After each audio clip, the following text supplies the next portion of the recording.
Bonjour, bienvenue dans cette introduction Bluemix. Je vais vous présenter au cours de cette vidéo ce qu'est Bluemix et comment l'utiliser à partir de l'interface. Alors, commençons par définir Bluemix. Donc, c'est un cloud public, à savoir que vous pouvez y accéder en suivant l'URL bluemix.net et vous créez gratuitement un compte et vous aurez accès à tous les catalogues de services disponibles. C'est un platform as a service, à savoir qu'en tant que développeur, vous allez pouvoir vous focaliser sur votre code et sur vos données, et IBM va s'occuper de tout le reste, à savoir de l'infrastructure, mais aussi de tout l'aspect middleware et OS. Et donc vous allez pouvoir gagner beaucoup de temps et économiser des coûts sur l'aspect gestion de la plateforme. Vous ne vraiment avez besoin de vous focaliser que sur votre code et sur vos données.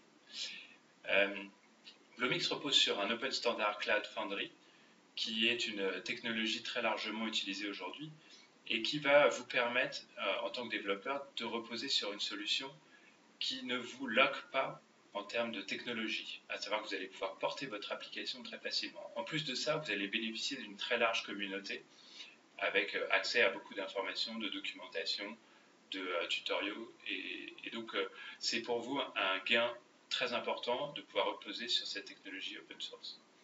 Enfin, Bluemix va vous apporter un très large nombre de services et d'outils qui va vous permettre de développer et de déployer votre application très rapidement, ainsi que de gérer ces applications. Donc on va voir tout ça à travers l'interface Bluemix. Donc je vais accéder à mon compte, donc je suis déjà logué pour gagner un peu de temps. Et donc, alors ici sur la partie gauche, j'ai mon organisation. Donc il y a au minimum une organisation par compte. Et là, depuis mon organisation, je vais pouvoir partager cette organisation avec d'autres utilisateurs. Donc si je travaille sur un projet et que je souhaite donner de la visibilité à d'autres acteurs du projet, qui puissent voir quelles sont les applications, pouvoir éventuellement même faire des choses sur ces applications, je vais pouvoir inviter des utilisateurs et ils vont pouvoir accéder à toutes les informations qui sont liées à ce compte, à cette organisation. Chaque organisation, je peux créer des espaces. Donc aujourd'hui, j'ai deux espaces. J'ai un espace de dev et un espace de production. Je peux créer d'autres espaces, mais aujourd'hui, c'est ce que j'ai. Donc j'ai dev et production. Alors je vais retourner sur mon dashboard et je vais, ici je suis sur mon espace de développement et j'ai 3 applications qui tournent et j'ai 7 services. Je n'ai aucun container ou aucun virtual machine. Je vois ici mes applications.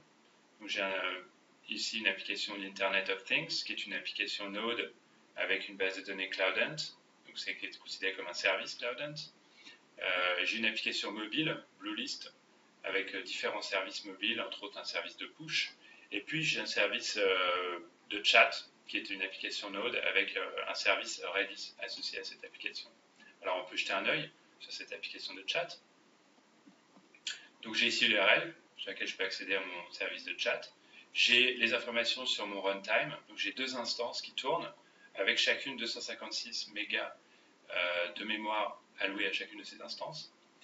Je peux modifier dynamiquement, je peux rajouter ou supprimer des instances.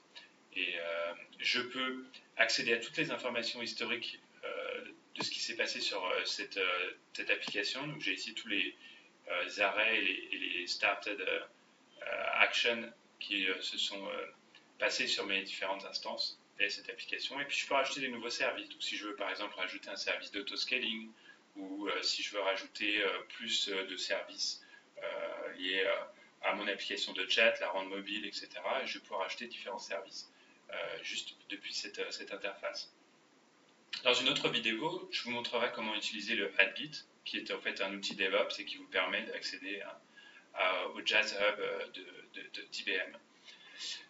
Donc voilà, c'est ici aussi que j'ai mes informations sur mon application en termes de log et de variables d'environnement. Donc j'ai ici accès. Je peux aussi accéder à toute la documentation.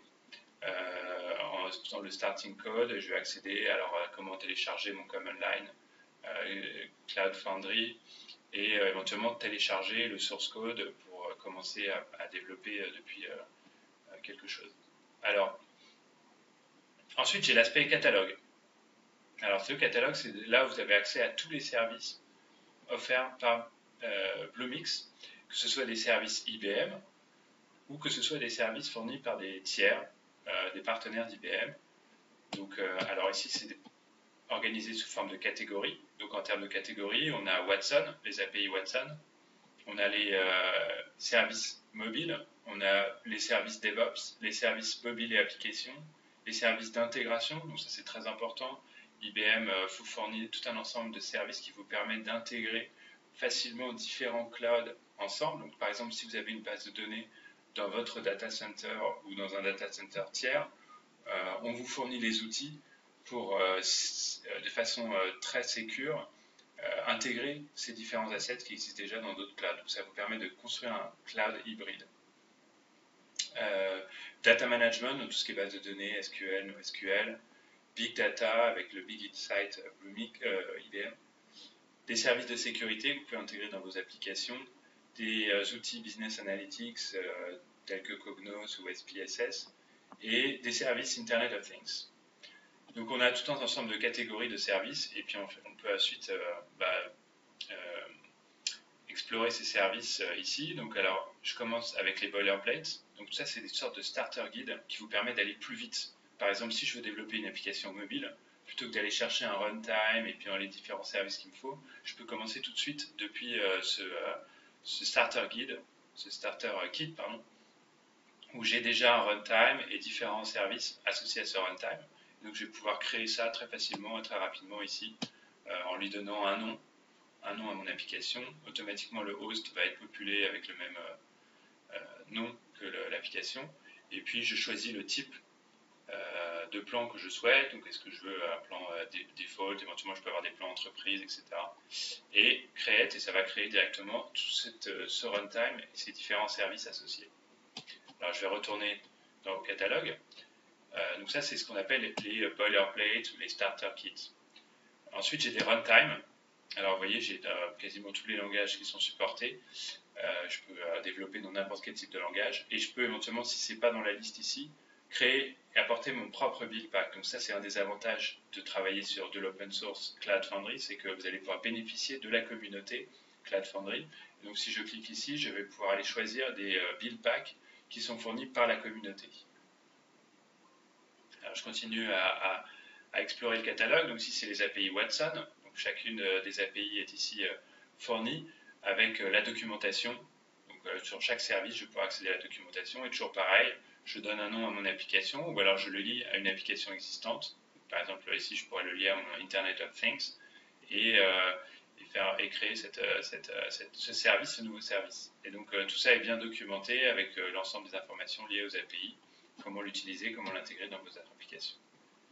Alors j'ai ensuite les services mobiles, j'ai les services DevOps, j'en ai un petit peu parlé tout à l'heure, on a l'autoscaling, on a des outils de DevOps liés à Jazz Hub, on a des services web et applications, donc des mémoires cache, mémoire distribuée, workflow, des services d'intégration, donc j'en ai aussi un petit peu parlé sur les cloud integration, entre autres. Des services de database avec des bases de données SQL, non-SQL, Mongo, etc. Big Data, donc il y a tout un ensemble de services Big Data, avec entre autres, vous allez bénéficier du partenariat IBM et Twitter. Vous pouvez collecter des tweets en très grand nombre pour les analyser. Des services de sécurité, des services Business Analytics, SPSS et Cognos, et Internet of Things.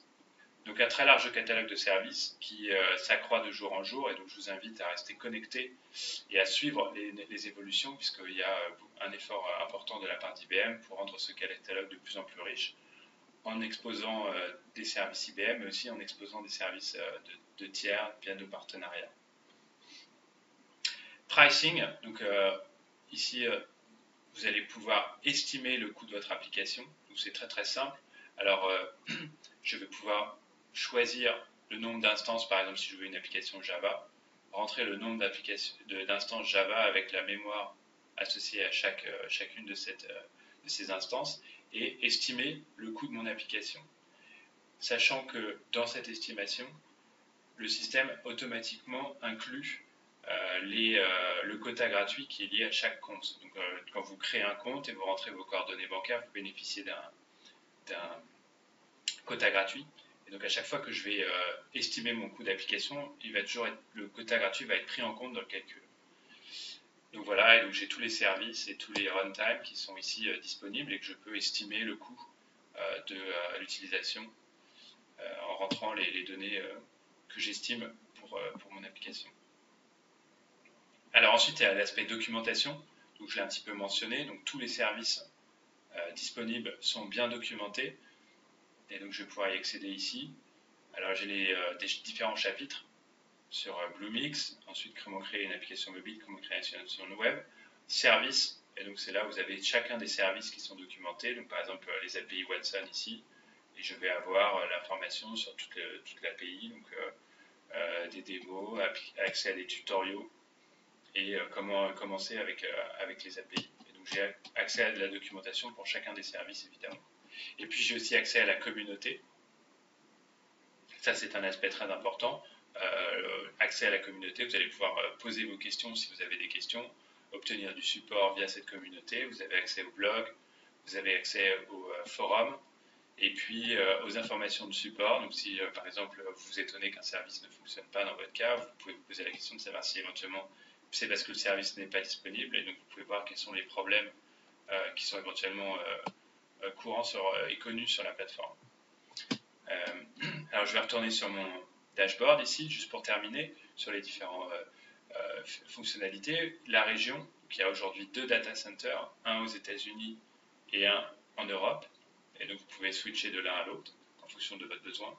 Sachant que certains services aujourd'hui ne sont pas encore disponibles sur la plateforme Europe, et sachant qu'il va y avoir de plus en plus de plateformes disponibles, donc je vous invite à suivre aussi ça.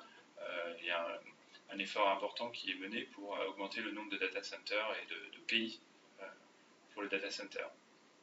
J'ai ici le nombre de jours qui me reste pour mon free trial, et donc dès que le free trial est terminé, je vous invite à rentrer vos coordonnées bancaires et pouvoir bénéficier du quota gratuit qui est valable indéfiniment et qui vous permettra de continuer à utiliser votre compte. Ici, j'ai les notifications. Donc à chaque fois que j'ai quelque chose qui se passe sur mes applications, si j'ai une application qui est en cours de staging, une application qui s'arrête, des choses comme ça, toutes ces informations, je suis notifié depuis mon interface. Et enfin, ici, j'ai les informations sur mon compte. Donc voilà un petit peu une overview globale de l'interface Bluemix. J'espère que ça va vous aider à commencer. Alors il y a après d'autres choses que je vous présenterai sous forme d'autres vidéos, telles que les containers ou les virtual machines. Mais là, c'est l'objectif de cette vidéo, c'est vraiment de vous donner une première introduction et une overview des différentes fonctionnalités. Et donc j'espère que ça va vous aider à commencer à prendre en main la plateforme Bluemix. Voilà, à très bientôt. Au revoir.